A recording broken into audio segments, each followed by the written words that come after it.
నమస్తే, నేను మధు. ఎన్టీ రామారావు గారు అప్పట్లో మహిళలకు కూడా ఆస్తి హక్కును కల్పించడానికి పెద్దపీట వేశారు. అయితే ఇప్పుడు ఒకవేళ మళ్ళీ జగన్మోహన్ రెడ్డి కనుక అధికారంలోకి వస్తే ఈ హక్కును రద్దు చేసే అవకాశం ఉందా? ఎందుకు ఈ నిర్ణయం తీసుకుంటారు? ఈ రోజు మనం తెలుసుకుందాం. ప్రస్తుతం మనతో పాటు ఉన్నారు సీనియర్ జర్నలిస్ట్ సిఎస్ రావు గారు. వారిని అడిగి మరిన్ని విషయాలను తెలుసుకుందాం. నమస్కారం సార్. సార్, జగన్మోహన్ రెడ్డి గారు గనుక ఒకవేళ అధికారంలోకి వస్తే మహిళలకు ఆస్తి హక్కు కూడా ఉంది. అప్పుడు నందమూరి తారక రామారావు గారు స్టే ఇచ్చారు. కానీ ఇప్పుడు అదే రద్దు చేసే అవకాశం ఉందంటారా? ఇప్పుడు ఒకటి ఆయన ఒక విప్లవాత్మక మార్పులు తీసుకొచ్చారు రామారావు గారు. దాంట్లో ఒకటి మహిళలకు ఆస్తి హక్కు కల్పించడం. ఆ తర్వాత నుంచి మహిళల ఆర్థిక స్వావలంబన కోసం మహిళలు హక్కు మాకు ఉంది అనేటువంటి ఒక ధైర్యం ఉంది. ఆ రోజు ఎన్టీ రామారావు గారు ఎంతో ఆలోచించి నిర్ణయం తీసుకున్నారు. ఆయన తీసుకున్న నిర్ణయం కారణంగానే ఇవాళ మహిళలు మాకు కూడా హక్కు ఉంది ఆస్తిలో అని చెప్పి కోర్టులో పోరాడుతున్నారు. ఒకవేళ ఇవ్వకపోతే అలాంటి హక్కు కావాలని చెప్పి మహిళలందరూ కోరుకున్నారు. అందుకే ఆయనకి నీరాజనాలు పెట్టారు. అయితే ఇప్పుడు దాన్ని జగన్మోహన్ రెడ్డి గారు తీసేస్తారు అని చెప్పి మంత్రి పార్థసారథి గారు చెప్తున్నారు. ఎందుకని సార్, ఎందుకు తీయాలి ఆయన?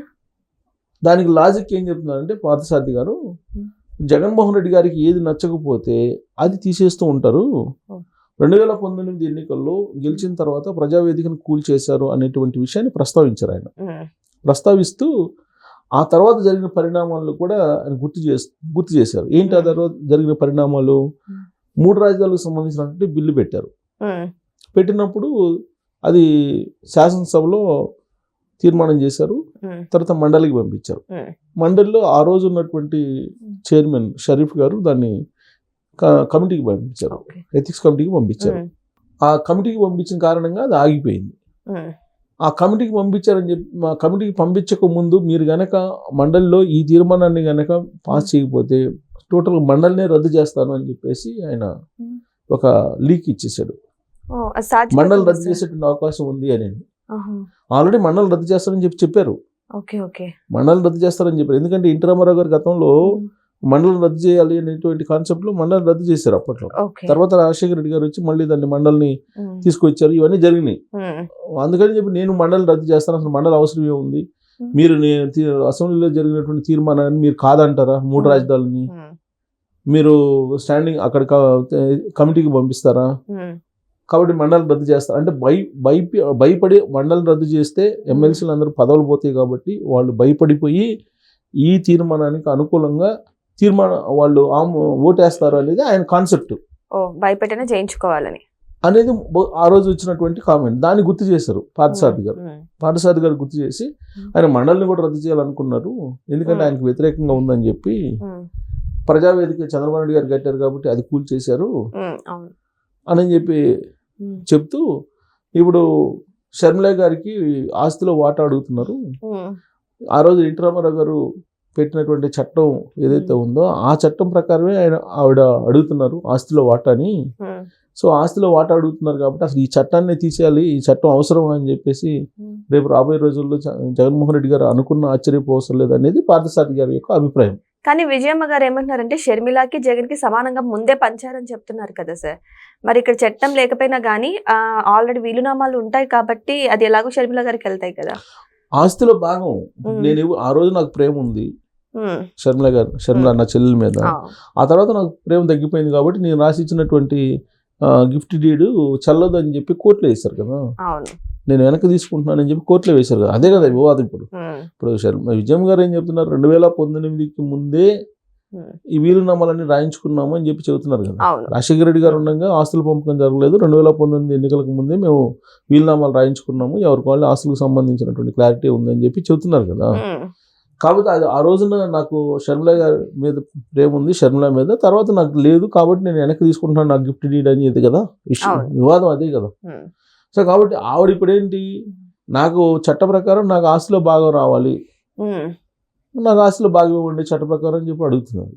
అంటే ఇదంతా ఎందుకు వచ్చింది? అసలు మామూలుగా అయితే రామారావు గారు చట్టం పెట్టలేదు అనుకోండి, అప్పట్లో రాదు కదా, అసలు అడిగే హక్కు కూడా లేదు కదా లేడీస్కి. కాబట్టి అందుకే పార్థసారథి గారు గుర్తు చేశారు. పార్థసారథి గారు గుర్తు చేస్తూ ఆయన ఏదైతే వద్దనుకుంటారో అవన్నీ రద్దు చేసుకుంటూ వెళ్ళిపోతారు, క్యాన్సిల్ చేసుకుంటూ రద్దు చేసుకుంటూ వెళ్ళిపోతారు. కాబట్టి దీన్ని కూడా రద్దు చేసేటువంటి అవకాశం ఉంది అని చెప్తూ పార్థసారథి గారు ఇంకోటి కూడా యాడ్ చేశారు. ఏంటి అంటే ఇప్పుడు రాజధాని అంటే ఆయనకి ఇష్టం లేదు, ఇప్పుడు గడుతున్నటువంటి రాజధాని అంటే ఆయనకి ఇష్టం లేదు, ఒకవేళ మళ్ళీ కనుక వస్తే ఆ రాజధాని భవనాల్ని ఖాళీగా ఉంచటము లేదంటే కూల్చేయటము ఏదో ఒకటి చేస్తారు అనేటువంటి అభిప్రాయాన్ని మంత్రి పార్థసారథి గారు వ్యక్తం చేశారు. ఇదేదో మనం చెప్పడం కాదు, పార్థసారథి గారు నేను ప్రెస్ మీట్ పెట్టి ప్రెస్ మీట్లో చెప్పారు. సో కాబట్టి ప్రజలు మొత్తం గమనించాలి, మీరు గమనించండి, జగన్మోహన్ రెడ్డి గారు ఎలాంటి వాళ్ళు గమనించండి అని చెప్పి ఆయన చెప్తున్నారు. ఆయన కూడా వైఎస్ఆర్ కాంగ్రెస్ పార్టీలో పనిచేశారు 2019 వరకు కూడా, 2024 వరకు కూడా. 2024 ఎన్నికలకు ముందే పార్థసారథి గారు వచ్చారు. యాక్చువల్గా జగన్మోహన్ రెడ్డి గారికి అత్యంత సన్నిహితుడు ఆయన కూడా. సో జగన్మోహన్ రెడ్డి గారి గురించి మనకన్నా బాగా తెలుసు పార్థసారథి గారికి. సో పార్థసారథి గారే అంటున్నారు జగన్మోహన్ రెడ్డి గారికి ఏది నచ్చదో దాన్ని కూల్చడము, పక్కన పెట్టడము, దాన్ని శిలావస్థ తీసుకెళ్ళడం, ఏదో ఒకటి చేస్తారని చెప్పి ఆయన చెప్తున్నారు. ఇప్పుడు ఆయన ఏమంటారు, ఇప్పుడు మహిళలకు ఆస్తి హక్కు ఏదైతే ఉందో దాన్ని చట్టాన్ని రద్దు చేసే అవకాశాలు ఉన్నాయి అని చెప్పి చెబుతున్నారు. ఆయన స్వతహాగా చూసుకొని దీన్ని రద్దు చేస్తే మహిళలు ఊరికనే ఉంటారా సార్? అంటే మహిళలు ఏం చేస్తారు అధికారం ఇచ్చిన తర్వాత? ఇప్పుడు 2019లో అధికారం ఇచ్చారు. ఇప్పుడు మా అమరావతిలో రైతులు ఆ రోజున మొత్తం రోడ్ల మీదకి వచ్చారు ధర్నాలు చేయడానికి. పోలీసుల్ని పెట్టారు కదా, పికెటింగ్ చేయించారు కదా, గ్రామాల్లో పికెటింగ్ చేయించి మహిళల్ని అరెస్ట్ చేయించి చేశారు కదా. వన్స్ అధికారం ఇచ్చిన తర్వాత 5 సంవత్సరాల పాటు మీరు ఏం చేయలేరు, ఎవరు ఏం చేయలేరు 5 సంవత్సరాల వరకు. ఎందుకంటే యంత్రాంగం మొత్తం వాళ్ళ చేతిలో ఉంటుంది కాబట్టి. జగన్మోహన్ రెడ్డి గారు అనే కాదు, ఎవరైనా సరే మీరు ఒక్కసారి ఓటు వేస్తే 5 సంవత్సరాల పాటు వాళ్ళకి మీ జీవితాన్ని చేతిలో పెట్టినట్టే. 5 సంవత్సరాలు అంతే, 5 years చేతిలో పెట్టినట్టే. ఇంకా 5 సంవత్సరాల దాకా వాళ్ళు ఏం చేసినా కానీ మీరు భరాయిస్తూ ఉండాల్సిందే. కాకపోతే మీరు నిరసన వ్యక్తం చేస్తారు ప్రజాస్వామ్యయుతంగా, లేదంటే పేపర్లో మీ వాయిస్ వినిపించుకుంటుంటారు. అంతకు మించి మీరు ఏం చేయలేరు. అధికారం చేతిలో ఉన్నంత వరకు వాళ్ళని ఏమీ చేయలేరు.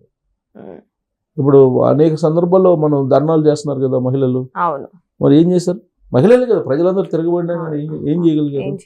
ఇప్పుడు ఉదాహరణకు ఉద్యోగులు ఉన్నారు, 2019 నుంచి 2024 మధ్యలో ఉద్యోగులు నెల నెల జీతాలు ఇవ్వలేదు. ఏం చేశారు? ప్రభుత్వాన్ని పడగొడతాను దించుతారన్నారు. ఏం పడగొట్టారా? ఏంది? ఎలక్షన్ వచ్చినాయి, ప్రజలు పడగొట్టారు, ఉద్యోగులు ఏం పడగొట్టారు. జీతాలు ఇవ్వకపోయినా కానీ పోయి గవర్నర్ దగ్గరికి పోయి మొరపెట్టుకున్నారు తప్పితే చేయగలిగేది ఏం చేయలేదుగా. ఇప్పుడు వచ్చాయి కానీ ఇప్పుడు ఆ రోజున మేము ఉద్యోగాలు మేము విధులకు హాజరు కామని అంటే మొత్తాన్ని రద్దు చేసిన వాళ్ళేమో చెప్పలేము. ఆ రోజు గవర్నమెంట్ ఏ నిర్ణయం తీసుకుంటుందో తెలియదు కదా. సో ఒకసారి అధికారం ఇచ్చేటప్పుడే మీరు ఆలోచించాలి, 1కి 10 సార్లు ఆలోచించాలి. పెళ్లికి ముందు పిల్లాడు ఎలాంటి వాడు, పిల్ల ఎలాంటిది అనేది ఏ విధంగా అయితే మీరు ఎంక్వైరీ చేసుకుంటారో అదే తరహాలో మీరు ఆలోచించి ఓటేయకపోతే ఈ 5 సంవత్సరాల్లో వాళ్ళ చేతిలో మీ జీవితాన్ని పెట్టినట్టే.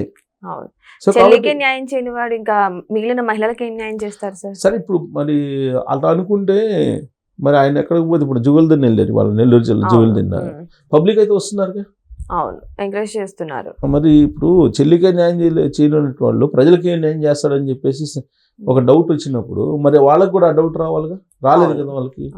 అంటే ఎవరికి ఉండే అభిమానులు, ఎవరికి ఉండేటువంటి ప్రేమలు ఉంటాయి వాళ్ళు. సో జగన్మోహన్ రెడ్డి గారు ఏం చేసినా కానీ ఆయన కావాలనుకునే వాళ్ళు ఉంటారు. చంద్రబాబు నాయుడు గారు ఏం చేసినా కానీ ఆయన కావాలనుకునే వాళ్ళు ఆయనకు ఉంటారు.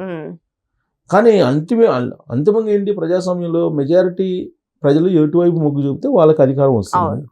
ఆ అధికారం ఎవరికి ఇవ్వాలి అనేది మధ్యలో ఉండే స్వింగ్ ఓటర్స్ 20% ఎవరైతే ఉంటారో వాళ్ళు డిసైడ్ చేస్తారు, వాళ్ళు అబ్జర్వ్ చేస్తుంటారు, కీన్ అబ్జర్వ్ చేస్తుంటారు. సో అలాంటి వాళ్ళని ఆలోచింప చేయాలి అనే ఉద్దేశంతో బహుశా పార్థసారథి గారు ఈ మాట చెప్పుకుంటారు. అంటే ఆయనకి బాగా అనుబంధం ఉంది జగన్మోహన్ రెడ్డి గారితో, అప్పట్లో ఎక్స్పీరియన్స్ ఉంది, దగ్గర నుంచి చూశారు కాబట్టి. ఆయన ఏమంటారంటే ఇప్పుడు శర్మ గారు ఎదురు తిరుగుతున్నారు కాబట్టి ఆ చట్టం ఉండబట్టే కదా ఎదురు తిరుగుతున్నారు, లేకపోతే ఎదురు తిరగదు కదా. కాబట్టి ఆ చట్టాన్ని తీసి పడేయండి అని చెప్పేసి అంటారు అని చెప్పి పార్థసారథి గారు ఎక్స్పెక్ట్ చేస్తున్నారు. ఆయన ఎందుకు ఎక్స్పెక్ట్ చేస్తున్నారంటే గతాన్ని ఆయన మొత్తాన్ని చూశారు కాబట్టి మొత్తం అవలోకనం చేశాడు, ఏమేం చేశారు అనేది. సో ఏదేమైనా సరే, ఒకవేళ పొరపాటున నెక్స్ట్ ఎలక్షన్స్ లో జగన్మోహన్ రెడ్డి గారు కనుక గెలిస్తే మాత్రం ఖచ్చితంగా మహిళల ఆస్తి హక్కును తీసేసే అవకాశాలు అయితే ఉన్నాయని చెబుతున్నారు పార్థసారథి గారు.